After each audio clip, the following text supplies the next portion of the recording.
Assalamualaikum, Doktor. Dalam kitab At-Tarifi, muka surat 51, ada menyatakan bahawa menjaharkan niat tidak disyariatkan, bahkan bid'ah. Soalan, dalam penerangan doktor pagi tadi menyatakan bahawa kita memilih yang paling dekat dengan sunnah tanpa membid'ahkan. Bagaimana cara kita memurnikan pandangan doktor dengan pendapat At-Tarifi ini? Okay. Terima kasih banyak. Pertama tadi saya sebut isu yang dekat dengan sunnah bila dua-dua pandangan itu ada hujah dan dalil. Contoh, nak turun dulu tangan dulu ke kaki dulu tadi?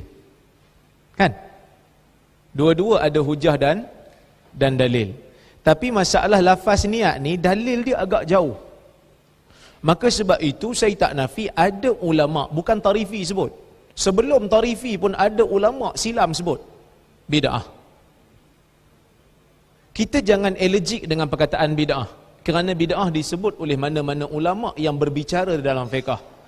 Bila menghukum amalan sebagai bid'ah, tidaklah kita menerakakan pelaku dia. Neraka tak neraka tu bukan kita punya. Bukan kita punya. Tapi kita bila kita keluarkan statement amalan ini bid'ah, contoh, kita nampak satu orang pegang tangan bukan mahram, perempuan dia bukan isteri dia, bukan mahram, dia pegang tangan. Kita nak kata apa? Haram tak? Haram. Orang tu jawab balik, oh haram, maksudnya aku ni ahli neraka lah. Adakah kita nak kata, oh sebenarnya tak haram lah, saya bukan nak neraka kau, sebenarnya halal ni?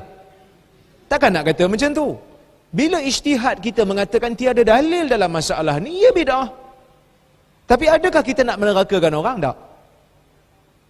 Contoh, saya bagi satu contoh. Imam Nawawi rahimahullah menghukum bid'ah salat 100 rakaat malam nisfu Sya'ban.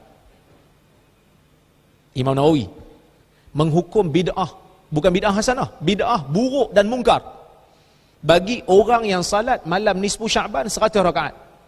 Dan dia juga menghukum bid'ah buruk dan mungkar bagi orang yang salat pada malam Jumaat pertama bulan Rejab sebanyak 12 rakaat. Dia hukum bid'ah buruk dan mungkar. Adakah Imam Nawawi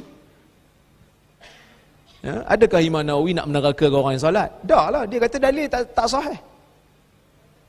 Mazhab Syafi'i juga, sebahagian daripada ulama mazhab Syafi'i menghukum bid'ah bagi perbuatan ambil wuduk sapu tengkuk.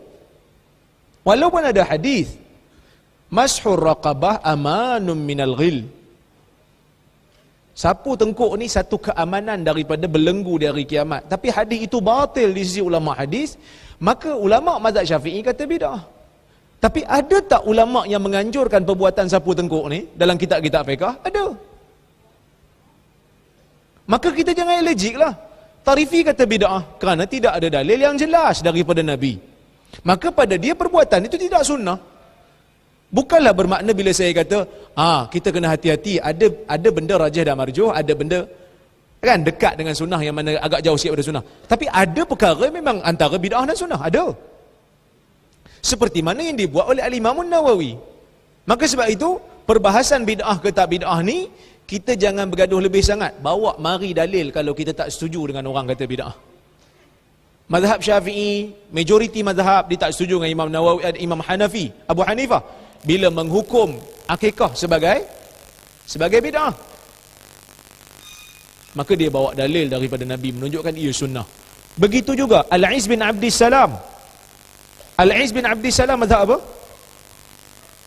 Syafi'i. Dia mengatakan tidak sunnah angkat tangan, tadah tangan waktu kunut. Tak sunnah. Ulama yang datang kemudian daripada dia sama-sama mazhab Syafi'i. Sama-sama mazhab Syafi'i. Antaranya Al-Imam Nawawi, dia tak setuju dengan Al-Iz bin Abdissalam bila kata tak sunnah. Mana bid'ah lah, tak sunnah. Tapi dia tak kata, Iz bin Abdissalam ni Wahabi sungguh. Dia tak kata. Cuma dia bawa dalil daripada Ibn Mas'ud dan Umar. Perbuatan kedua-duanya menunjukkan mereka berdua menadah tangan waktu kunut. Nak bagi tahu ada sandaran yang jelas daripada salaf. Saya mahukan begitu. Bila mana kita tak setuju orang melabel bid'ah kat amalan kita, kita bawa mari dalil yang valid untuk kata ia tidak bid'ah. Jangan label dia. Kerana persoalan bid'ah tak bid'ah adalah persoalan akademik yang dilakukan oleh ulama fiqh zaman berzaman. Jangan kita buang perbahasan bid'ah daripada agama. Seolah-olah macam bid'ah ni hanya dipelopori oleh geng-geng Wahabi semata-mata. Tak. Buka kitab fiqh. Tengok berapa ramai di kalangan ulama-ulama Islam yang menghukum bid'ah. Perbuatan-perbuatan yang dilakukan oleh orang zaman dia. Contoh Imam Nawawi lagi, tuan-tuan buka dalam kitab At-Tibyan fi Adabi Hamalatil Quran. Imam Nawawi mazhab Syafi'i. Dia ada satu kitab At-Tibyan. Dia kata wa minal bid'il munkarah, di antara bid'ah yang mungkar juga ialah apabila imam-imam yang jahil di zaman dia membaca suratul An'am pada rakaat kedua, rakaat yang terakhir bulan Ramadan pada malam yang ketujuh, dia baca surah An'am secara lengkap. Ia adalah bid'ah yang mungkar. Kerana mereka menganggap ia ada fadilat, sedangkan tidak ada fadilat secara khusus dalam masalah tu. Maka sebab itu tuan-tuan, bila kita banyak baca kitab-kitab fiqh ni, kita akan jumpa benda-benda ni. Sebab tu kita tak allergic. Jangan takut dengan perbahasan ilmu. Okey. Syukran.